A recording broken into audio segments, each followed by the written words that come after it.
wabarakatuh. Waalaikumsalam warahmatullahi wabarakatuh. Apa kabar anak-anak? Baik, Bu. Alhamdulillah baik ya.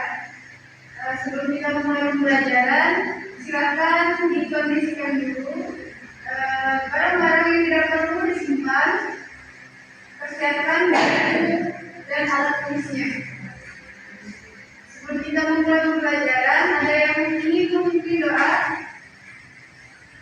Ya, mari silakan. Teman-teman, sebelum kita memulai pembelajaran, marilah kita berdoa berdoa juga. Berdoa selesai. Terima kasih kepada Mariana. Nah, sebelum kita memulai, kita absensi dulu ya. Ibu Aisyah, hadir. Yuri, Pratifah Jana, Hadir, Bu. Mariana, Hadir, Bu. Ekalia, Hadir. Yeni, Hadir, Bu. Ulfa, Hadir, Bu. Esha Binisi, Sakit, Bu. kalau sakit ada ini ada di surat. Ada, Bu. Sebelumnya kalian pernah nggak melihat wanita dengan pria di luar sana di tempat sepi itu berduaan di depan malam? Tapi lagi di mana? Kalian tahu nggak itu apa namanya?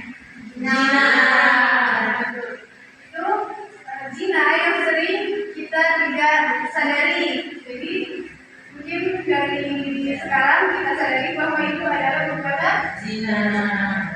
Tujuan dari pembelajaran kita pada pagi hari ini yaitu peserta didik memahami fakta-fakta yang mendasari larangan zina dengan dalil-dalilnya. Yang kedua, peserta didik dapat menjelaskan konsep moralitas dalam Islam terkait dengan zina. Yang ketiga, peserta didik dapat menyusun argumen menggunakan dalil-dalil tentang zina.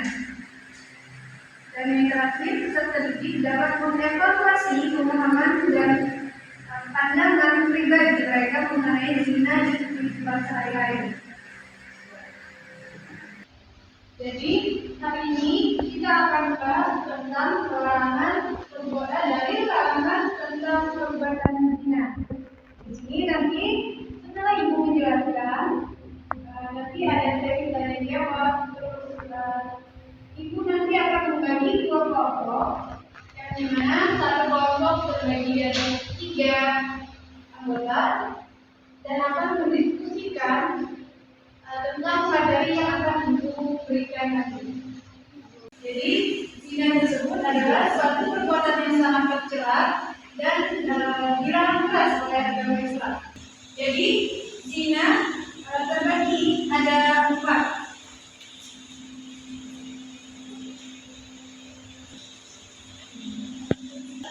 Jadi zina itu terbagi 4. Sini ada zina muhtaram, yaitu zina yang dilakukan dengan orang yang sudah menikah.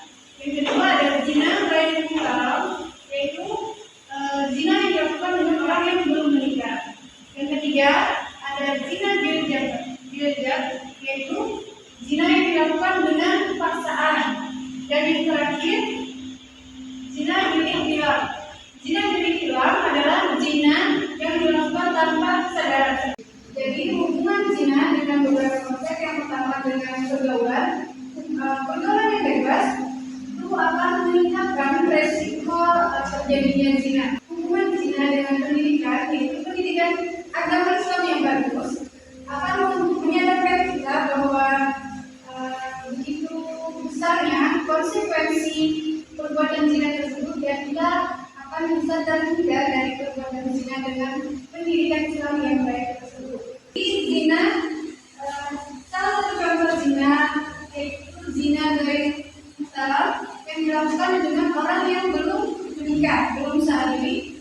Tadi seperti di awal ibu bertanya tadi, zina yang dilakukan dengan yang belum menikah yaitu orang yang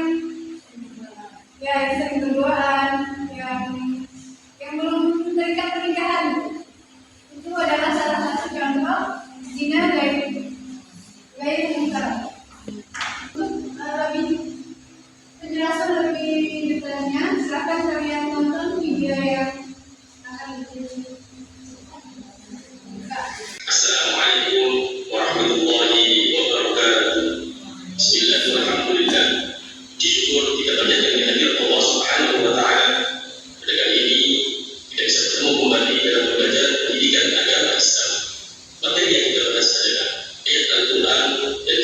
hadis yang menerangkan tentang larangan berbuat zina.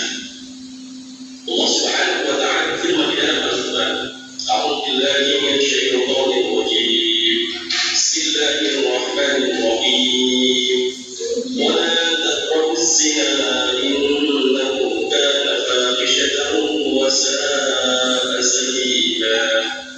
Janganlah kalian mendekati zina. Sesungguhnya ini perbuatan yang keji dan jalan yang sangat buruk. Secara umum, Al-Quran surat Al-Isra ayat 32 mengandung larangan mendekati zina. Ada yang tahu dari selain surat Al-Isra tadi selain surat Al-Isra yang berkaitan tentang larangan perbuatan zina? Ada yang tahu? Ibu. Nah, siapa? Mariana. Ya, silakan. Surah An-Nur ayat 20. Betul. Zina yang Ibu sebutkan, yang dituliskan di papan tulis, ada yang bisa memberi salah satu contoh dari zina tersebut? Saya Bu, Silakan, Kenny. zina berjabat. Zina bil jabat. Ya, apa contohnya? Contohnya seperti pemerkosaan. Ya, betul. Nah, baik. Sekarang Ibu akan membagi dua kelompok yang dimana satu kelompok memiliki 3 anggota masing-masing. Kelompok yang pertama ada Nur Aisyah. Kelompok yang pertama ada Aisyah, Riri, dan Mariana. Sedangkan kelompok yang kedua ada Mariana juga, Yeni, dan Lupa. Nah, kelompok pertama mendiskusikan tentang surat Al-Isra ayat 32. Sedangkan kelompok yang kedua mendiskusikan surat An-Nur ayat 2. Silakan diskusikan pada masing-masing kelompok ini. Apa tadi? Oh, Masuk dan itu. Nah, Kelompok satu dari Nabi Israel. dikondisikan kelasnya. Yang tidak paham silahkan bertanya. Kelompok satu sudah? Sudah. Kelompok dua? Oke. Silakan dilanjut diskusinya.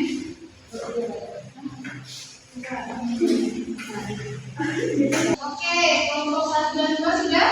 Sudah. Kelompok yang mana dulu yang ingin Saya Bu.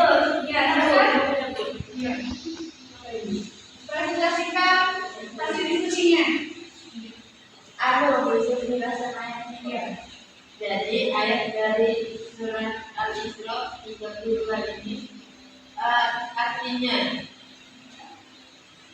dan apa kamu mendekati zina, sesungguhnya zina itu adalah perbuatan keji dan jalan terburuk. Dijelaskan Bu. Boleh?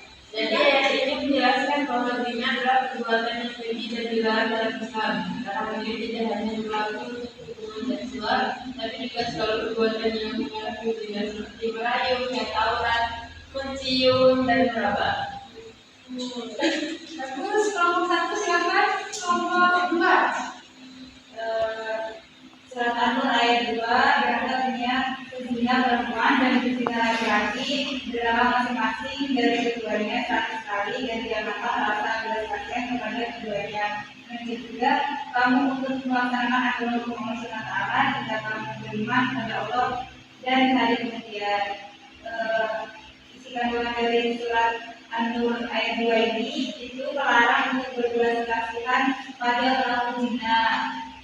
Belas kasihan yang dilarang ini bukanlah belas kasihan yang manusiawi saat menimbang hubungan sehari, namun belas kasihan yang dimaksud adalah belas kasihan yang mendorong hakim untuk membatalkan hukuman.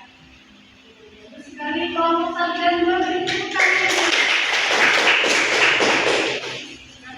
Baik, disimpulkan dari pembelajaran kita pada pagi hari ini yaitu tentang zina. Zina tadi terbagi menjadi 4. Di sini ada zina muharram, yaitu zina yang dilakukan oleh orang yang sudah menikah, zina ghair muharram yaitu yang belum menikah, zina bil jabar yaitu zina yang dilakukan dengan terpaksa, dan zina bil ikhtilaf yaitu zina yang dilakukan secara tidak sadar.